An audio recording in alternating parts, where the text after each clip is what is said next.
Halo pemirsa, jumpa lagi di Doncast. Kali ini bersama saya Tasya Lutmila. Dan saya Don Bosco Slamet. Iya, Bang Don, ini kita 2 minggu jelang laga prakualifikasi Piala Dunia Zona Asia. Dan orang sudah mulai merasa hangat-hangat. Betul. Supporter timnas sudah mulai bergejolak menunggu 5 Juni melawan. Bukan supporter saja. Semua ya? Kita juga begitu. Iya betul. Dan kali ini narsum yang akan kita undang saat ini adalah narsum yang sudah 3 kali jadi tamu Doncast. Dan yang kita hargai adalah keberaniannya untuk berpendapat. Betul. Selalu kontroversial sebenarnya komen-komen dia, tetapi kalau menurut Bang Don, kenapa penting kita memanggil narsum yang saat ini? Ya, karena kredibilitas. Karena kredibilitas. Oke, kita langsung sambut. Halo Coach Justin. Halo Tasya. Coach Justin, Don. Terima kasih.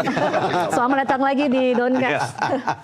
Terima kasih karena juga sudah ikut memupuk penonton kita lebih besar. Betul. Itu kira-kira.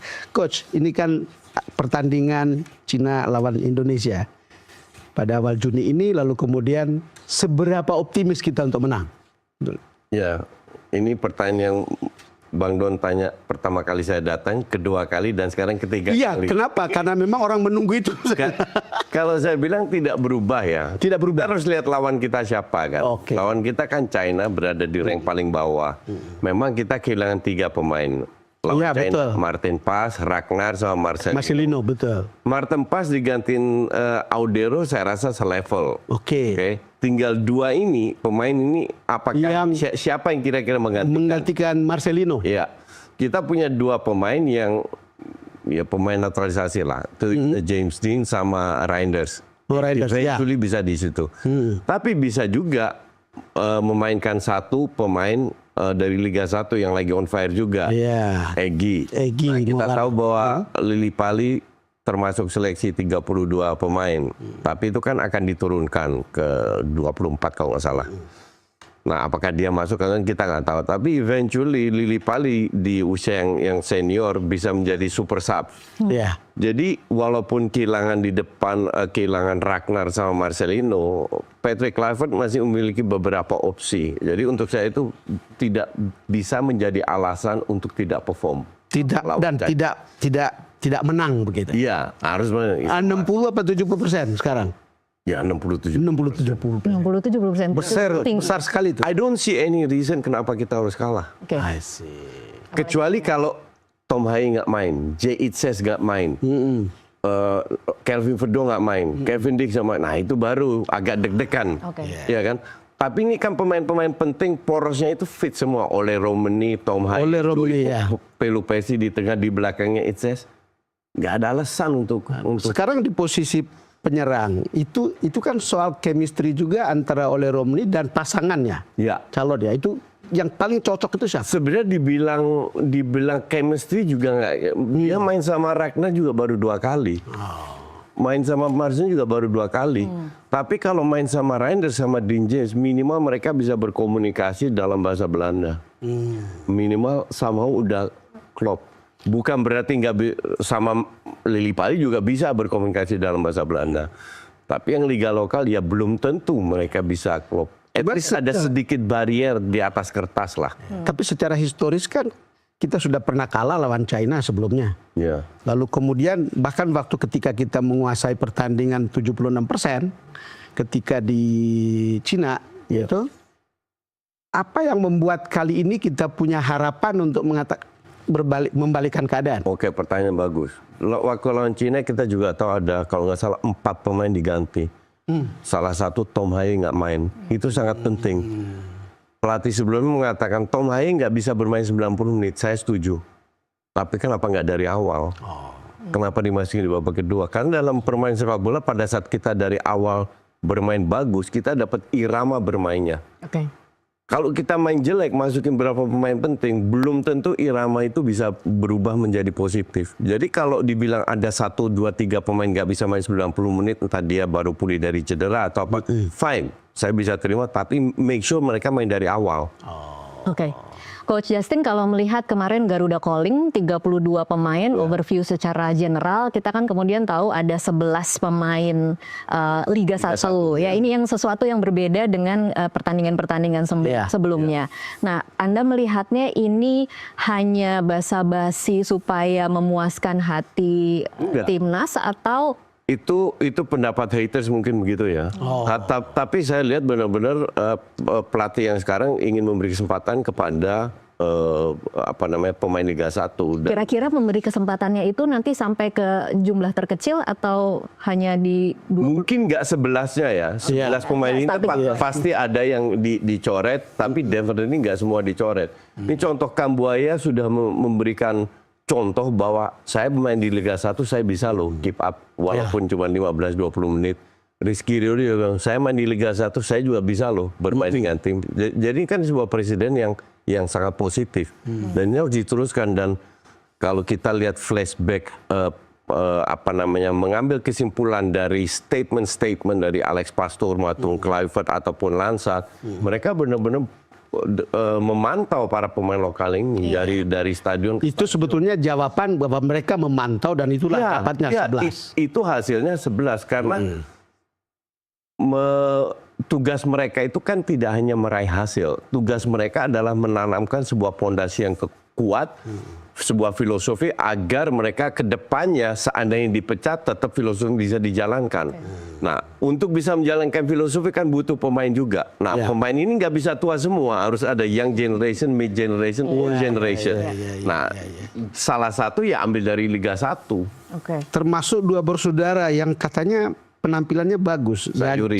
Sayuri. Ya, Sayuri kan bagus di sayap ya, punya skill. Nah, sekali lagi ini adalah bagian dari strategi yang eventually bisa diterapkan oleh Kluivert pada saat dibutuhkan. Apakah dari awal feeling saya mungkin tidak, mungkin hanya satu, tapi bisa juga seandainya kita ketinggalan atau kita sering nggak bisa tembus, dia masukkan extra striker, atau seandainya kita unggul, kita bermain lebih bertahan, butuh pemain untuk counter attack.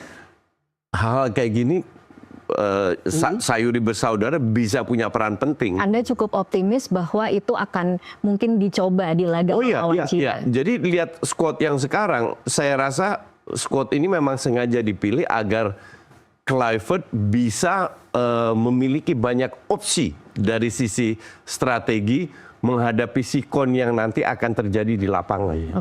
Ada hal yang berbeda ya ketika Kluivert datang melawan Australia, itu kan waktunya pendek, tim itu disatukan 2-3 hari. Nah, sekarang punya waktu cukup panjang untuk kemudian mereka latihan di Bali. Menurut coach gimana efeknya? Sangat bagus karena setelah Australia waktu mereka juga pendek, 3-4 hari mereka ketemu Bahrain kan, dan di situ kita menang. Artinya minimal dalam 2 hari ini mereka sudah bergambaran.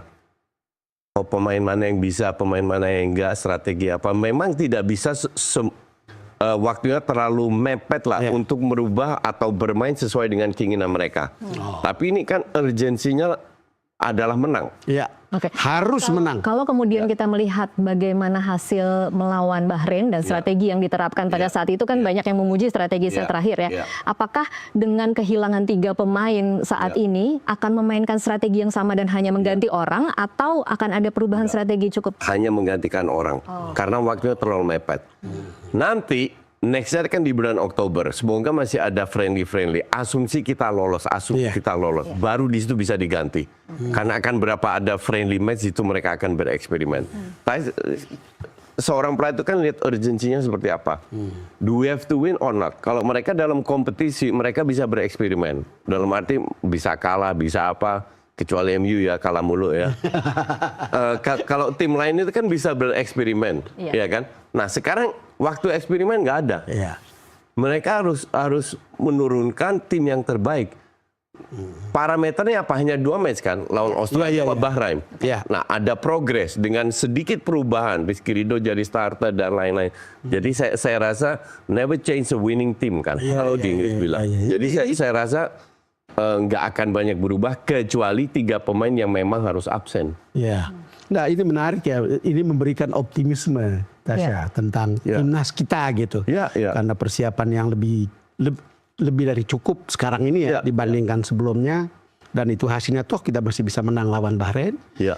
Sekarang pertanyaannya adalah beberapa pemain yang sebetulnya di klubnya itu tidak banyak waktu bermain. Ya. Karena Kluivert menjanjikan bahwa dia akan menggunakan standar waktu menit bermain sebetulnya. Ya. Tapi misalnya ada Nathan, ada siapa lagi gitu yang Rafael Struijk, tetapi tetap dipanggil. Apa pandangan coach? Dipanggil untuk jadi cadangan kan. Struijk kan lawan Bahrain sama sekali nggak main. Iya. Nathan juga nggak main, ya kan?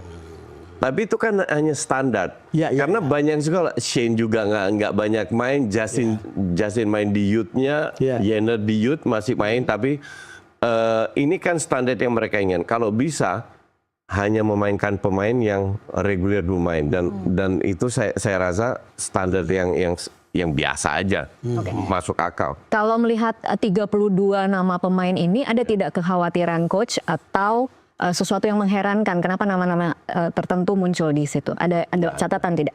Enggak. Tidak ada. Untuk saya make sense semua. Dan kekhawatiran juga tidak ada? Nggak ada. Saya optimis. Jadi untuk Kluivert dan tim ini kan hidup mati sebetulnya kan partainya? Ya iya.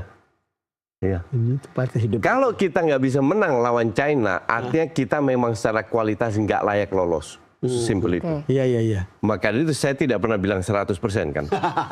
Ini kan masalah probabilitas. Karena melihat dari squadnya, melihat dari kualitas pelatih, melihat dari 2 match yang sudah mereka memainkan, nggak berubah dari awal saya bilang sampai sekarang 60-70%, bukan 100%. Itu kan, tapi lebih dari 50%. Itu kan karena coach melihat tim kita gitu. Kalau melihat tim China gimana? Kalau China bagus, mereka nggak berada di rank paling bawah. Kan gitu. Iya. Tidak ada yang perlu dikhawatirkan pemain-pemainnya? Nggak, never underestimate ya. Jadi jangan meremehkan. Mereka harus masuk ke lapangan dengan 1000% motivasi, determinasi bahwa we have to win this game.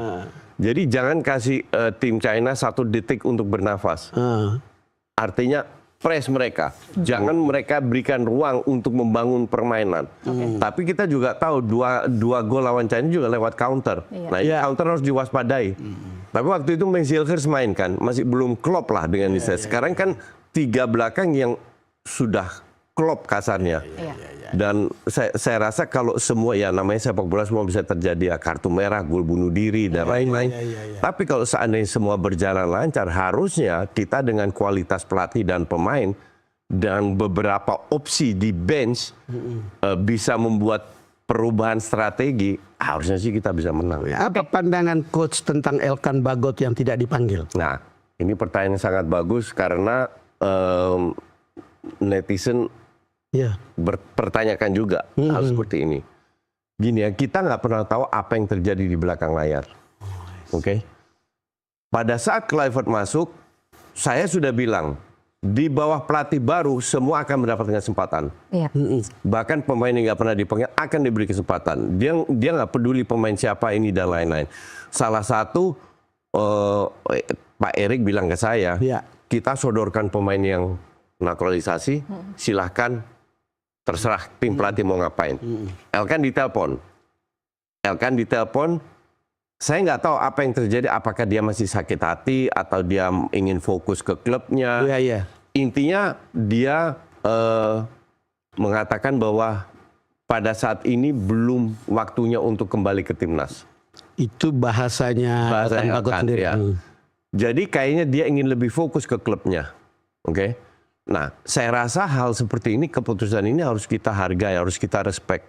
Karena kita tidak pernah tahu alasan di belakangnya apa. Secara kualitas dia layak masuk dan sudah ada pembicaraan. Jadi mungkin dia nggak terlalu serius juga ngomongnya. Tetapi misalnya begini, kalau Elkan masuk, apakah coach melihat berpengaruh? Kita akan better gitu? Enggak. Oh enggak. Nggak jelek, tapi ya oke-oke aja. Karena yang kita miliki itu udah oke aja.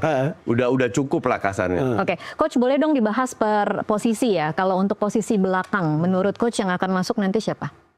Sama kayak Bahrain.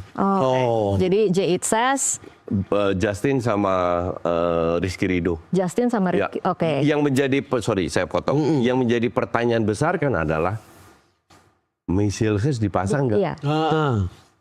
Gimana reaksi dia kalau dia dicadangin seorang Meiselgers? Dan Ya kita nggak tahu.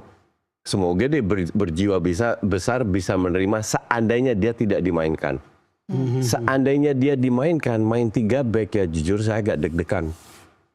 Karena Rizky Ridho sudah membuktikan lebih klop dengan Itses. Iya. Oh iya. Jadi kenapa harus pasang Hilgers? Iya. Tapi ini kan kembali keputusan pelatih. Mereka pasti sebelum sana sudah berbicara dengan pemain, dengan ini cocok, sudah punya banyak waktu untuk mencari komposisi yang terbaik. Iya. Nah ini untuk saya juga menjadi pertanyaan, apakah Hilgers dimainkan atau tidak? Tapi kalau seandainya keputusan pelatih untuk memainkan Hilgers, Itses dan Justin, ya kita berharap lebih klop lah. Harusnya kalau lihat performa terakhir bukan Hilgers yang dimainkan. Lebih bagus Rizky Ridho. Oke. Kalau Enak menonton kalau lini Rizky Ridho. tengah Lini tengah siapa? Tom Haye, Ricky Kambuaya. enggak, kalau lini tengah untuk saya non discussable. Kiri Calvin, kanan Dix, Pelupesi, Tom Haye. Iya. Oke. Itu udah untuk saya itu yang terbaik, nggak bisa diganti. Ya, artinya orang seperti Kambuaya bisa Kambuaya masuk, masih cadangan. Karena kita tahu bahwa Tom Haye memiliki kesulitan bermain di kelembapan 85%. Iya. Jadi kalau seandainya dia sudah capek atau apa, Baru Kambuaya masuk. Kambuaya bisa masuk, Jenner bisa masuk. Oke. Di sisi sayap, Nah, depan pasti oleh Romani dong. iya. Ya kan? Dua di belakangnya ini masih menjadi tanda tanya. Tapi feeling saya masalah komunikasi dan pengalaman jam terbang dan lain-lain, feeling saya sih Dean James sama Reinders yang main Itu yang di belakang Romney. di belakang rumah. Tapi kalau seandainya Yakob Sayuri dimainkan karena dia punya speed, is oke aja. Untuk saya nggak masalah, atau Egy dimainkan, oke aja. Oke. Tapi feeling saya Lily Pali akan jadi super sub. Akan jadi super sub. Ya. Oke. Kalau bicara chemistry, kira-kira chemistry dengan jeda waktu kemarin agak cukup lama, masih akan terjalinkah chemistry yang baik antara pemain? Iya, saya rasanya nggak begitu. Ini masalah komunikasi kan. Iya. Karena kan kalau kita membandingkan Australia dan Bahrain kemarin kan jomplang sekali ya, Coach. Gini, seandainya Tasya dapat kerjaan di luar negeri, di Jerman, masuk satu perusahaan, ada orang Indonesia di situ. Secara nggak langsung kan Itu pasti lebih mudah berkomunikasi ya. kan gitu. Soal bahasa. Oleh Romney kan baru di sini. Benar. Dan akan lebih mudah berkomunikasi dengan Reinders dan Dean James. Iya. Oke. Oke, baik, kita akan lanjutkan nanti di segmen selanjutnya. Pemirsa tetaplah bersama Doncast, kami masih akan kembali sesaat lagi.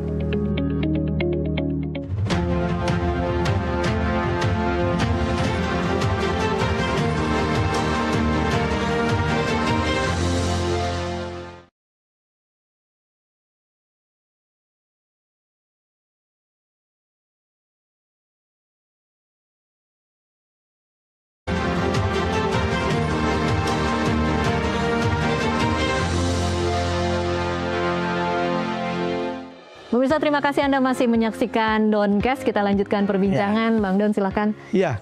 Tadi kita bicara soal kans melawan Cina, 60 ke 70%. Iya. Tetapi ini hanya main-main aja, Coach. Berandai-andai. Iya, berandai-andai karena AI menjawab hal yang sama pada putaran pertama. AI niru saya. Iya. AI AI nonton Doncast yang pertama. Pak, kita akan menang gitu. Ya. Kemudian saya tanya juga hari ini ke AI. Ya. Dia bilang ya mestinya 2-1 itu kita bisa menang begitu. It doesn't matter skor yang berapa. 1001 atau 2-1 sama. You have to win. Iya. Mindset kita itu harus di sana. Waktu saya ngelatih timnas, kita berapa kali ketemu tim papan atas dunia, nomor 1, 2 Argentina. Saya bilang, saya main untuk menang. Walaupun hasil akhirnya nggak menang, tapi kita masuk lapangan harus dengan mindset untuk menang. It's about mindset yang harus dibangun. Dan saya rasa pemain ini nggak perlu kita motivasi lagi. Mereka sangat tahu urgensinya apa untuk masuk ke lapangan, yaitu menang. They will give everything, karena seri is not enough. Ya, dan mereka tahu bahwa ada 270 juta mata yang memandang mereka. Dan hal yang tidak pernah mungkin mereka alami sebelumnya. Dan ini satu-satunya jalan untuk meningkatkan karir mereka yaitu ikut Piala Dunia.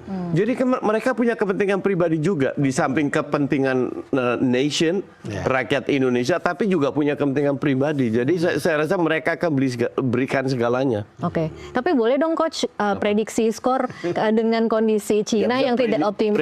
Prediksi skor itu untuk bandar.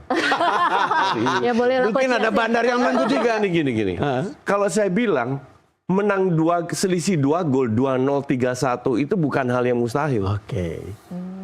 Let me put it that way, melihat kekuatan ya. Oke. Lawan China nggak bisa dijadikan parameter. Itu kita benar-benar off day banget. Ya.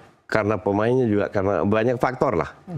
Dan sekarang mereka menunjukkan bahwa lawan China itu sebuah kesalahan yang kebetulan. Oh, sebuah kesalahan yang kebetulan. Ya, bahwa kita bisa jauh lebih bagus daripada itu. Ya. Jadi jangan kaget kalau menang dengan lebih dari 2 gol atau apa. Dan jangan terlalu puas juga begitu. Ya, nggak pernah, never puas. Karena kalau ini kita menang, kemungkinan besar kita lolos. Oke, masih ada Jepang. Apakah kita langsung kalah lawan Jepang? Belum tentu juga. Iya kan? Ya. Jadi peluang untuk lolos ke putaran 4 masih ada. Nah, itu kita fokus ke sana dulu. Fokus ke China, Jepang, terus Oktober akan bermain di putaran 4, baru kita lihat siapa yang fit, siapa yang itu mainnya. Main di mana aja masih nggak jelas. Sama FC dirubah lagi. Ya, katanya di tempat urutan ketiga terbaik. 1-2 yang terbaik. 1-2 terbaik. Iya, sorry, 1-2-3 yang terbaik. Kan absurd itu. Iya. Padahal mereka bilang sebenarnya harusnya ini kan netral. Iya, betul, di tempat netral. Tapi itulah AFC. Banyak politik, banyak permain dari petinggi-petinggi dari Timur Tengah itu. Iya, dan AFC itu yang ada kaitannya dengan Qatar, Iya. kemudian Timur Irak. Tengah yang menguasai. Karena yang lolos itu nggak banyak negara Arab. Sekarang ada 5 negara Arab. Kalau Indonesia lolos, 5 negara plus Indonesia. Dan mereka mau ada negara Arab yang lolos. Itu permainan mereka.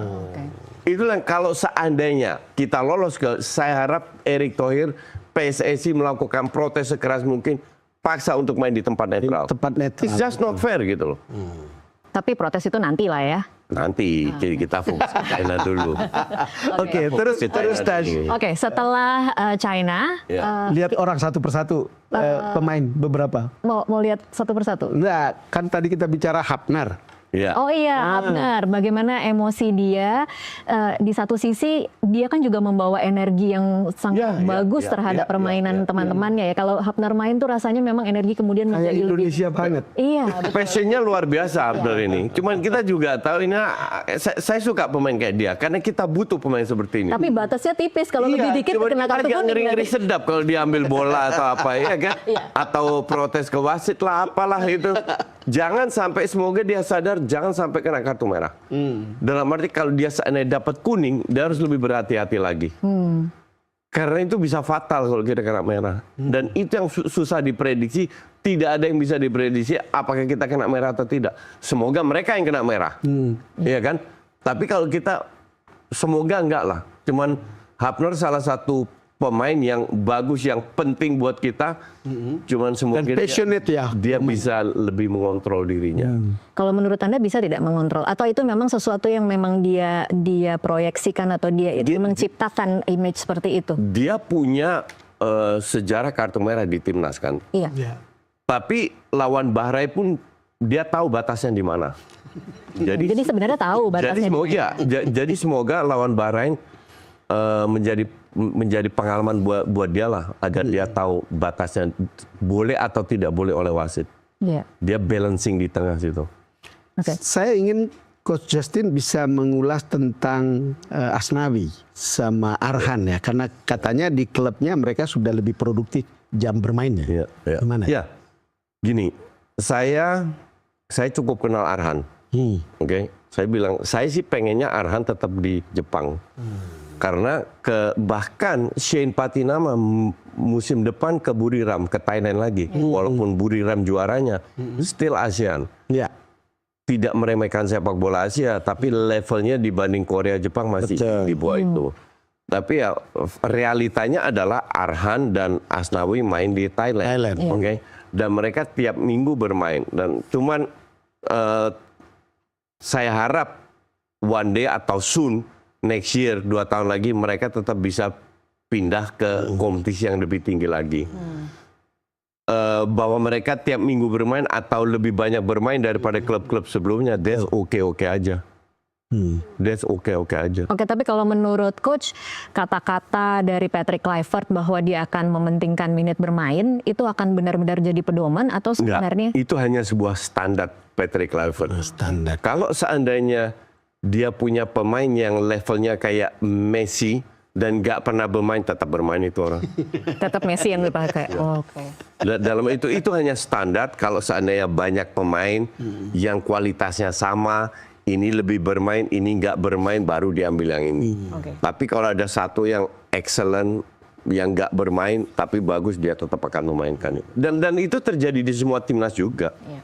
Nggak semua pemain yang berada timnas level papan atas loh, yang levelnya Jerman, Italia, ada pemain yang nggak main di klubnya tapi bisa bermain di timnas. Gitu, jadi biasa aja itu. Kalau Egy, Egy lagi perform, Iya. cuman kan apa yang dilihat oleh Patrick Kluivert, role-nya seperti apa kan? Bahkan mungkin Egy bisa bermain di belakang Ole atau menggantikan Ole. Kan dia bukan real striker kayak Sananta yang killer. Kayak Egy kan lebih mobile, lebih punya skill, lebih, dan Egy sering cetak gol juga di timnas. Membandingkan Egy dengan Marcelino, Beda. Marcelino beda. Marcelino itu lebih visinya lebih bagus, flank-nya lebih dapat. Nggak bisa dibandingkan. Kalau Egy lebih seorang striker, penyerang.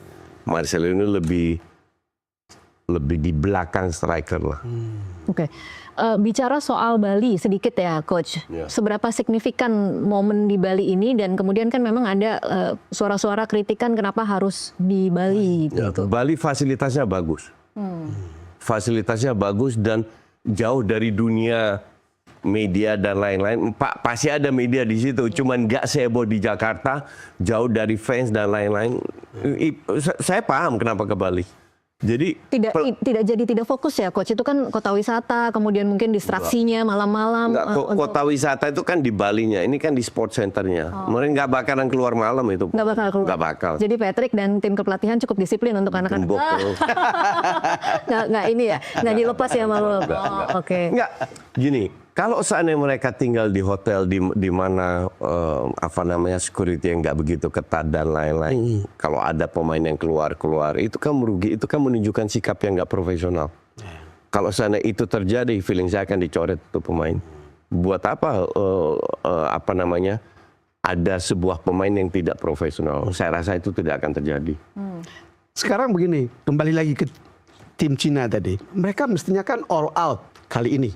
Dan itu berarti mereka akan serang terus-menerus. Semoga, itu yang saya harapkan. Itu yang ditunggu. Iya, karena waktu lawan Anda tadi sudah sebut ball posesinya berapa 20% kan parkir bis. Mereka main bertahan.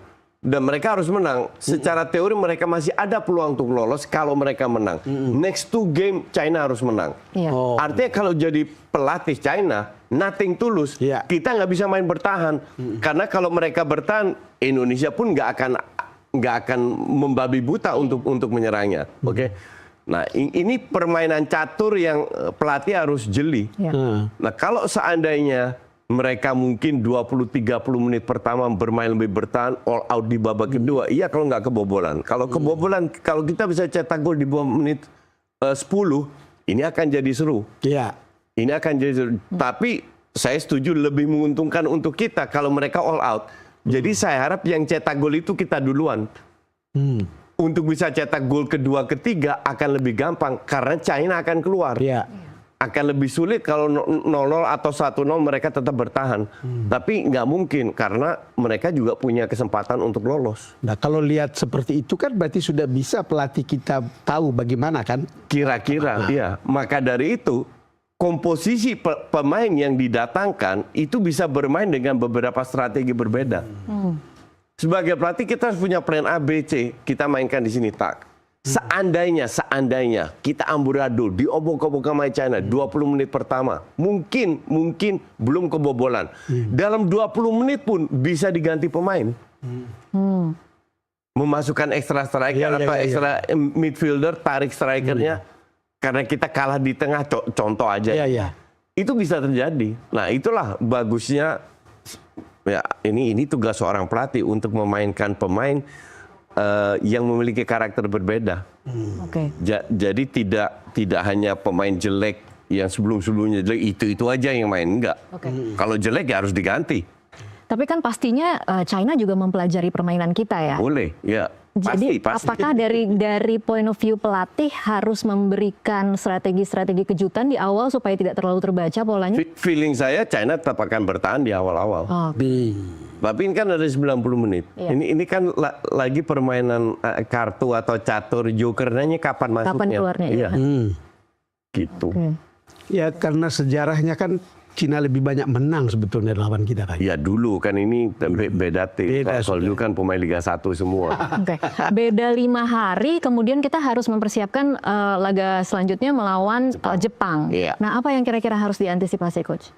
Ya, kalau kita di kandang kalah 4-0, terus sekarang kita main away, saya rasa ekspektasi nggak tinggi ya. Iya, iya, Maka iya, dari iya, itu iya, kita harus kunci lawan China. Oke.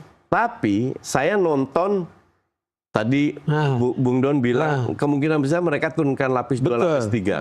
Oke. Saya nonton Jepang di match kedua sebelumnya pas kita lawan Bahrain, Jepang itu lawan Saudi. Iya. Di mana mereka sudah lolos dengan tim inti. Masih tetap dengan tim inti. Masih karena sudah match pertama kan belum lolos. Match pertama mereka main lolos dengan pemain yang sama, main match kedua lawan Saudi. Itu mainnya nggak niat banget Jepang. Iya. Akhirnya seri kan? Iya. Akhirnya seri.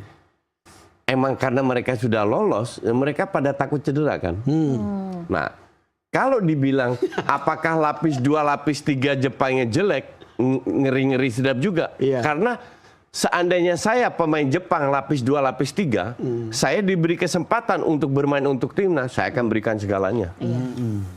Iya kan? Iya. Tapi secara kualitas, saya tidak sebagus tim utama tim kedua. Ya. Tapi kita tidak tahu kualitas lapis 2, lapis 3-nya ya saat ini. Ya kira-kira tahu, kira-kira selevel sama kita. Selevel sama kita. Ya. Oh, oke. Selevel sama kita ya. Ya. Sekarang jadi definitely kita punya peluang. Siapa bilang kita pasti dibantai? Enggak. Oke. Karena kita semoga nggak main bertahan kayak sebelumnya. Kalau kita main bertahan pasti dibantai. Saya bukan fans bermain bertahan. 15 menit oke lah, tapi jangan satu pertandingan.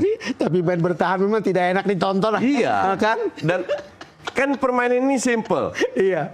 Siapa yang cetak gol lebih baik dia yang menang. Untuk bisa cetak gol kita harus pegang bola. Nah kalau kita bertahan kita nggak bisa pegang bola.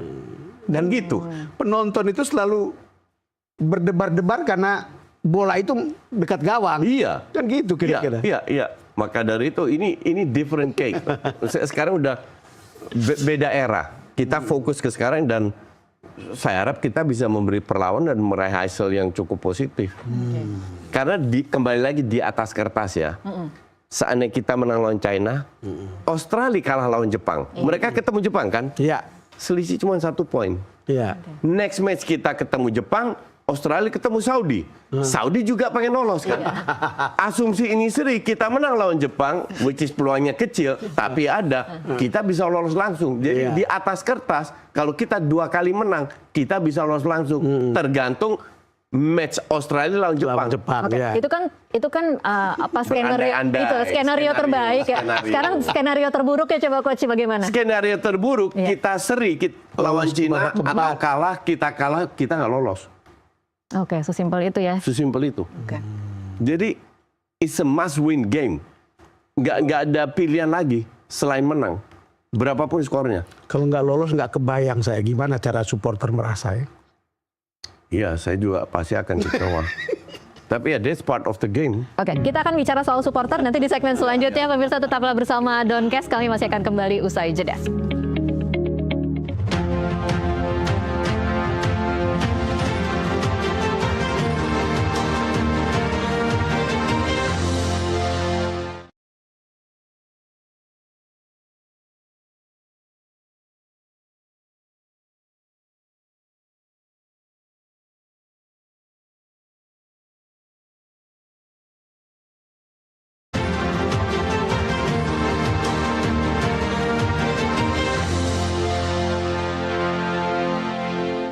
Pemirsa, terima kasih Anda masih terus menyaksikan Doncast. Kita lanjutkan, ini adalah segmen terakhir dalam perbincangan kita kali ini. Kita bicara soal supporter. Jadi kemarin itu ada catatan supporter kita melakukan kekerasan di lapangan di Kanjuruhan dan Tangerang. Kemudian fans club ya? Iya, dan kemudian memang ya seperti biasa kekerasan itu juga terjadi di media sosial. Coach Justin, ini supporter harus diapakan menurut Coach? Gini ya, kalau kita bicara supporter itu parameter perbandingannya apa? Kalau saya bandingkan dengan supporter di luar negeri, di Brazil, sama aja itu tingkah laku. Di mana-mana supporter Di seperti itu. mana-mana sama aja. Saya kan dulu mantan supporter FC Utrecht. Dulu security nggak kuat sekarang. Kita sering juga ribut sama tawuran sama fans Ajax. Jadi itu hal yang biasa. Cuman memang harus dicegah. Nah, itu tugas polisi. Oke. Untuk mencegah, dan tugas PSSI dan tugas panitia lokal untuk mencegah agar mengurangi peluang. Tapi itu terjadi di mana-mana. Ada tidak bayangan Coach bahwa harus ada satu sistem edukasi terhadap supporter kita supaya kalau kemudian terjadi apa-apa di lapangan, kadang-kadang kan di medsos itu kan lebih sadis ya serangannya terhadap individu-individu yang kemudian tidak disukai oleh netizen di Indonesia. Harus seperti apa kira-kira? Ya, edukasi sih saya rasa udah dijalankan, silaturahmi antar contoh aja ketua Bobotoh sama ketua Jakmania. Kan mereka sudah mulai ada komunikasi. Harusnya acara seperti ini kan mengurangi konflik. Tapi konflik itu nggak bisa hilang. Nah, kalau soal sosmed, ya orang itu tugas orang seperti saya untuk menginfluence mereka. Karena internet itu kan nggak ada, ibarat nggak ada filternya ya. Iya, jungle ya. Iya, mau ngomong di akun di seluruh dunia mereka bisa, ya kan. Tapi untuk influencer tugas kita untuk mengatakan atau memberi masukan agar jangan merendahkan martabat kita sendiri. Dalam kasus yang terakhir kan karena supporter kita dianggap bersikap rasis ya. Iya. Karena itu kan ekor dari perlakuan pertandingan ketika kita menghadap Bahrain di tempat sana. Saya menilai supporter timnas kita itu sangat sopan. Saya sangat setuju sopan dengan itu. Serius? Ya, betul. Dibanding supporter klub, supporter timnas jauh lebih gampang diatur. Ini di lapangan atau di sosial media? Di lapangan ya.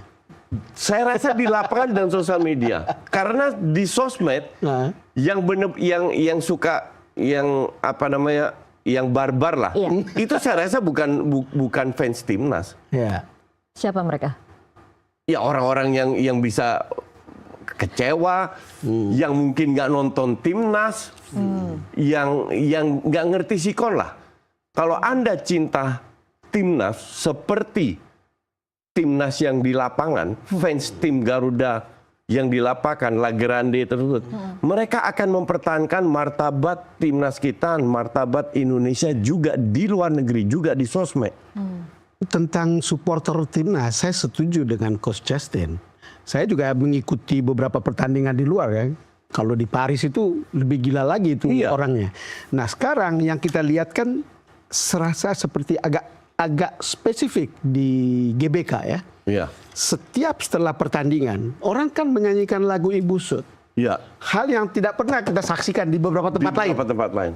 Mau kalah, mau menang. Mau kalah, mau menang. Iya. Itu kan sesuatu yang luar biasa. Kira-kira apa yang membuat kita bisa seperti itu? Patriotisme ya. Patriotisme. Ya. Kecintaan terhadap Republik negara ini, kecintaan terhadap timnas, terhadap sepak bola, bahwa mereka ingin mengekspresikan diri dengan menyanyikan lagu tersebut. Itu sampai di media-media luar. Itu betul. Mereka bingung. Itu menjadi pembicaraan global tuh. Ya, ini tim menang kalah tetap mereka memberikan apresiasi. Dan saya juga baca statement dari timnas fans Garuda, dia bilang siapapun pelatihnya tetap kita dukung. Tapi memang Peter Kluivert harus menunjukkan. Dan itu wajar-wajar aja. Jadi jangan digabungkan antara fans timnas dan fans klub. Fans timnas itu masih jauh lebih sopan loh. Saya beberapa kali hampir semua ikut nonton dan itu oke aja sebetulnya. Oke. Oke, meskipun untuk laga Cina ini kan kita memang juga kena imbasnya ya, ada pengurangan jumlah penonton 15%, kemudian ya itu denda 400 juta. Kira-kira akan berpengaruh pada penjagaankah harus Atau semangat supporter? Atau justru Ya, menambah saya melihat selalu melihat hal dari sisi yang positif ya. Ini pelajaran buat kita. Cuman kalau dibilang apakah tidak akan terulang lagi? Enggak. Yang kita lakukan itu kan sebuah reaksi, bukan aksi. That's different. Reaksi terhadap perlakuan yang kita alami pada saat kita away. Kita sekarang di kanan bereaksi. Tapi kita tidak pernah mengambil step pertama untuk melakukan tindakan rasis atau apa hal yang bukan saya benarkan ini. Tapi bukan sebuah aksi. Nggak pernah kita itu. Sepengalaman Coach Justin, ini kalau lihat supporter kita semangatnya seperti itu mensupport timnas, itu apakah itu juga jadi beban mental bagi para pemain atau justru membuat mereka lebih bergairah dan lebih semangat? bensinnya lebih kebakar ya? Itu setiap pemain berbeda. Itu setiap pemain berbeda. Jadi ada yang merasa tertekan, tapi semoga tertekan cuma 10 menit, 15 menit. Habis itu mereka semangat. Tapi ada yang nggak ngaruh sama sekali.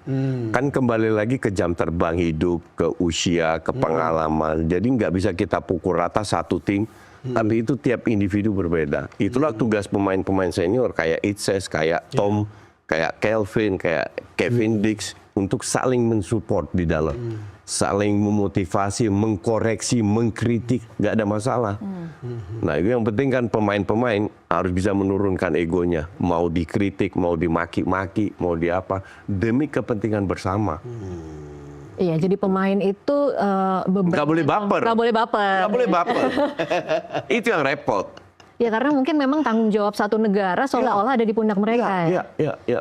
Tapi jangan dianggap beban. Makanya saya selalu bilang, masuk lapangan, have fun. Nikmati aja. Nanti kata mereka susah kalau Indonesia supporternya kan kalau netizen kita kan berat nih. Enggak, netizen kan nggak cetak gol. Fans kan nggak cetak gol. Kan tugas mereka itu. Dan kalau seandainya Anda mau dipuji-puji oleh netizen, Anda harus siap untuk dikritik pada saat jelek. Tapi saya tidak suka kalau dihina, fitnah, dinyinyirin. Enggak, bukan itu. Kalau dikritik, oke, nggak ada masalah. Saya pun sama, saya mengalami hal yang sama. Kalau difitnah, saya laporin polisi. Cuman kalau dikritik, santai aja. Terus terang, rasanya ada semacam perasaan Indonesia itu eksis kalau bolanya juga bagus. Ya karena saya sering bilang, negara kita lagi nggak baik-baik aja. Nah, sepak bola yang menyatukan kita. Apapun yang terjadi yang bisa bikin, kita masih ingat kan pada saat menang lawan Bahrain, itu kan menjelang Lebaran. Dan banyak yang bilang, aduh akhirnya bisa masuk Lebaran dengan bisa mudik dengan happy. Bisa menikmati Lebaran dengan happy. Dan ini ya role-nya sepak bola. Maka dari itu daripada kita menghujat, at the end of the day, yang main ini kan manusia bukan robot. Artinya mereka bisa membuat kesalahan. Tapi tolong jangan dihujat. Dikritik fine. Jangan dihujat. Itu yang saya harapkan. Oke, ada pesan lain mungkin kalau misalnya Coach bisa kasih tahu netizen untuk menyiapkan mental nih menghadapi 2 laga terakhir. Kayak gini, kalau kita itu dipantau oleh dunia. Oke? Kalau kita menyerang akun, kan saya sering baca, wah hati-hati sama netizen Indonesia luar biasa. Salah mereka itu. Bahwa kita memiliki kekuatan, tapi kekuatan ini sering disalahgunakan. Ada komentator Belanda mengkritik, langsung diserbu. Itu memberikan presiden buruk terhadap image kita di luar. Iya dong? Iya. Nah ini harus dihindari. Kita boleh menunjukkan kekuatan bahwa netizen kita powerful, luar biasa, tapi tolong dengan etika, dengan lebih sopan. Disitulah martabat image netizen Indonesia akan terangkat. Oke, jadi teriak boleh, tapi isinya tetap harus... Isinya harus tetap beretika lah, lebih berkelas lah. Jangan kita dianggap kampungan lah apa. Nah ini yang saya harap pelan-pelan akan berubah. Ya, Coach Justin, itu kita bicara soal pelatih sedikit nih. Ya. Itu apakah Anda melihat sesuatu yang berubah, sesuatu yang lebih maju dari pendekatan, kalau dilihat dari pemain yang direkrut ini, dari pendekatan yang dibuat oleh Patrick Kluivert maupun oleh Alex Pastoor? Oke, jadi ada sebuah perubahan yang mungkin tidak dipantau oleh yang kita kenal itu kan Kluivert, Pastoor, sama Lansat. Betul, Lansat ya. Masih ada pelatih kiper, pelatih ini. Mendadak saya lihat ada mantan pemain Belanda, mantan pemain Feyenoord, Reggie Blinker. Ternyata masuk juga di staff. Oh ya? Jadi ada beberapa yang masuk di staff yang nggak terekspos, luput dari media. Dia mantan pemain. Tugasnya apa nggak tahu juga saya. Tapi pasti dia punya job dong. Jadi memang staf pelatih ini agak gemuk, cukup gemuk lah.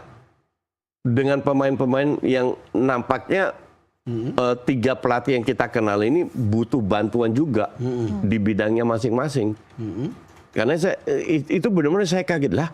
Kok Reggie Blinker ada di sini pakai jersey timnas Indonesia? Padahal nggak ada yang tahu dia siapa dan nggak itu. Ya kebetulan saya tahu karena saya nonton dia waktu dia masih muda. Kan ada cerita yang beredar juga bahwa Simon Tahamata itu menjadi head of scouting. Benar nggak? Menurut Pak Sumarji yang saya baca di salah satu media besar itu hoax. Jadi berita ini lahir dari satu media yang namanya Football Premier. Ini media yang cukup dikenal tapi bukan media yang top. Saya cek karena saya tiap hari baca koran Belanda. Saya cek di Football International, di Telegraph, di AD Sport dan lain. Nggak ada berita itu. Tidak ada berita itu. Tidak di IG-nya Simon. Tidak dari PSSI, jadi nggak ada. Dari mana sumbernya kita nggak tahu ya? Ya dari Football Premier, ya mungkin dari gosip antar pemain atau apa-apa, tiba si sang wartawan mendadak mengambil kesimpulan. Ya hal kayak gitu kan terjadi di Indonesia juga. Ada satu hal nggak diverifikasi langsung diambil alih. Kopas. Enggak, itu saya lebih percaya Pak Sumarji. Kalau Pak Sumarji bilang itu hoax, ya saya percaya. Oke. Kalau dari point of view pelatih, lagi-lagi Coach Justin, bagaimana dia harus mempertimbangkan ketika dia mengecilkan dari 32 ini menjadi 23, apa yang harus jadi pertimbangan-pertimbangan? Pemain yang karakternya sama, tapi jam terbangnya atau kualitasnya kurang, itu akan tercoret. Itu satu. Ada lagi nggak? Mungkin pemain yang pada saat latihan, kan mereka latihan bersama nih, menunjukkan fighting spiritnya. Jadi Bali ini penting ya, melihat bagaimana Bali ini nanti penting. Persiapan itu jauh lebih signifikan daripada pertandingan. Pertandingan ada menikmati hasil persiapan. Jadi latihan ini sangat penting. Pada saat latihannya benar dalam waktu berapapun waktunya di pertandingan itu menikmati hasil latihan dalam persiapan. Disitulah pelatih akan menilai, oh lu agak malas-malesan, kualitas lu so-so coret, Anda coret. Mungkin ada juga kualitas teknis yang bagus, tapi ada sikap tertentu yang ya bisa juga. Wah, pemain bagus tapi dia egois, nggak bermain untuk tim atau apa, coret bisa juga. Jadi bukan hanya bagus atau jelek, cocok nggak dalam grup ini? Tapi melihat cocok atau tidak pada saat latihan, bukan pada saat pertandingan, itu kan agak sulit ya? Enggak sulit. Enggak, karena mereka kan kumpul bareng. Mereka pagi-pagi breakfast bareng, lunch bareng. Dari situ kan bisa menilai sikap pemain ini seperti apa, tingkah lakunya. Tiket dalam semua pertandingan timnas itu sold out. Ini pasti. No doubt itu. Pasti sold out. Kalau kapasitas GBK 150.000 itu bisa penuh juga. Itu juga sold out. Maka dari itu saya pernah lontarkan statement yang agak kontroversial. Waktu itu masih pelatihnya Sintayong kan. Saya bilang Sintayong ini lebih ngetop daripada BTS atau Blackpink. Karena kalau Blackpink datang ke Indonesia 10 kali sold out, ke-20 kali mungkin belum tentu. Ya kan, ke-30 kali orang mungkin juga bosen. Tapi kalau timnas main, sold out terus. tapi itu joke dulu. Nggak, kembali sekarang bukan masalah pelatih, tapi artinya kalau timnas main, siapapun orang pasti sold out. Ya kan ada pernyataan-pernyataan sebelumnya. Ini kan banyak pemain naturalisasi. Ya. Lalu kemudian tapi peminat penontonnya itu besar. Kan ada juga kritik terhadap naturalisasi. Ya bebas, kita hidup di negara demokrasi, wajar-wajar aja. Itu hak mereka kan. Tapi realitanya adalah dengan begitu. pemain naturalisasi kita bisa bermimpi untuk masuk Piala Dunia. Belum tentu lolos, bermimpi aja. 10 tahun yang lalu nggak ada itu. Mimpi aja nggak berani. Nggak berani. Mimpi kita kan dulu juara AFF, juara SEA Games. Iya. Sekarang itu berubah. Kan? Sekarang minimal dengan proyeknya Erick Thohir ini kita berani bermimpi. Berani bermimpi. Belum tentu terrealisasi, tapi dulu mimpi aja nggak berani kita. Iya dong. Iya. Jadi kan udah ada progres yang luar biasa. Itu yang berubah. Jadi kalau dikritik, ya apa ini namanya selera juga. Iya. Jadi apa yang paling dinanti-nantikan oleh Coach Justin ketika kita dalam beberapa minggu ke depan ini menjelang 5 Juni, apakah cukup penasaran dengan 11 pemain Liga 1 itu kira-kira siapa yang akan? Saya udah. Siapapun masuk nggak peduli ya? Iya. Dan saya cukup punya percaya diri terhadap komposisi pelatih dan kualitas pemain kita. Ujung-ujungnya kayak yang saya bilang, yang tengah itu akan main ya itu. Sekarang kalau belakang juga itu aja. Okay. Kalau saya minta Coach milih, main indah atau menang? Indah dan menang.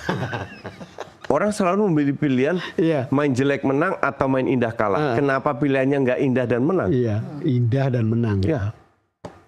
Nggak kebayang kalau memang bisa disuguhkan permainan seperti itu, kita naik kelas. Kalau saya harapkan kita bermain seperti Bahrain di babak pertama. Iya. Semua Bahrain berharap seperti tapi itu. 90 menit. Enggak 45 menit. Tapi ketika Bahrain memang banyak yang tenaganya kayak kalau kita perhatikan pada saat peluit wasit tiup peluit babak pertama, itu Kelvin Orleromentong jatuh di lapangan. Iya. Mukanya udah kayak kayak udang rebus, tinggal dimakan. Saya bilang sama Tom Haye, waktu match apa, mukamu udah merah di menit berapa? Terus dia jawabnya, iya.